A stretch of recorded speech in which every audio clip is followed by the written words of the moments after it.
When you follow your particular time management system, you have to protect it.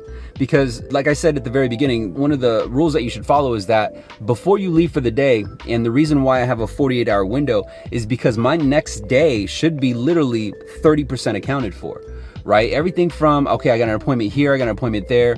And not only that, but as you're talking to people, sometimes you have to reschedule.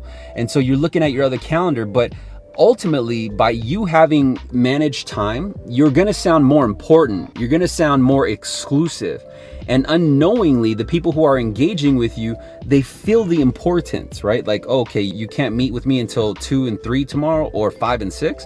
That means you're busy. That means this person is helping a lot of people, or you're important somehow in some way. And why that's important is because when you seem exclusive, more kind of untouchable, people want you more. It's weird like that. But also, when you're scheduling your time, you start to create what's called time blocks. And so there are a couple actions, and I'll leave you with this, that you absolutely need to make sure that you block a specific amount of time for. And these blocks could be 1 hour, preferably 2 hours, if not 3 hours, where they are solely focused on specific actions that move the needle. And the primary one is origination. So in other words, you have to have time blocks in your day where you do not get too busy to continuously feed your pipeline. So there has to be at least 4 hours, in my opinion, dedicated to each and every single day solely on origination. Whether you're taking inbound leads, or you're doing outbound calls, or you're doing follow-up calls, it has to be something that moves the needle. And you got to be strict with your time block. So in other words, if something that calls for your attention that has nothing to do with origination, it could be a fire being put out, it could be a low appraisal, it could be a borrower calling to ask questions who's already in the pipeline, you got to neglect them. That's right, you got to push them to voicemail. And that might be so contradictory of what you think is the right way of managing time, right? Like, no, I got to answer these questions. No, you don't, boo. You got to forward them over the voicemail. And if anything, send them over a text or an email and say, hey, I saw you calling. I'm in the middle of a meeting. I'll give you a call at 4 o'clock or whatever time your time block is done. All right.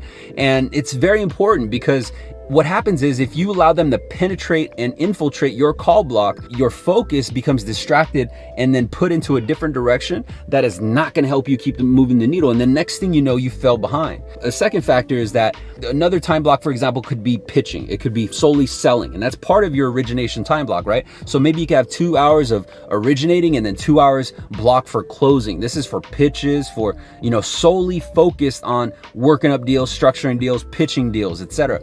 But if you try and mingle the two, and this is where I see a lot of loan officers go astray, is because they will do the origination call, which could last about 45 minutes to an hour, and then rush into the pitch. Like, okay, give me 30 minutes and I'll pitch.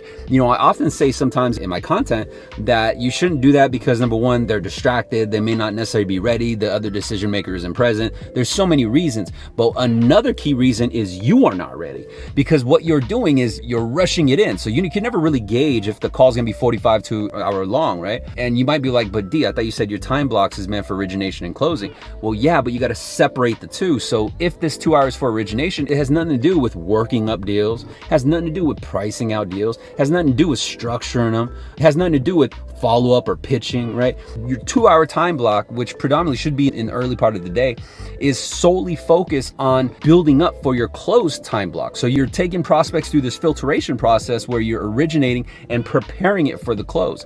That's the cycle.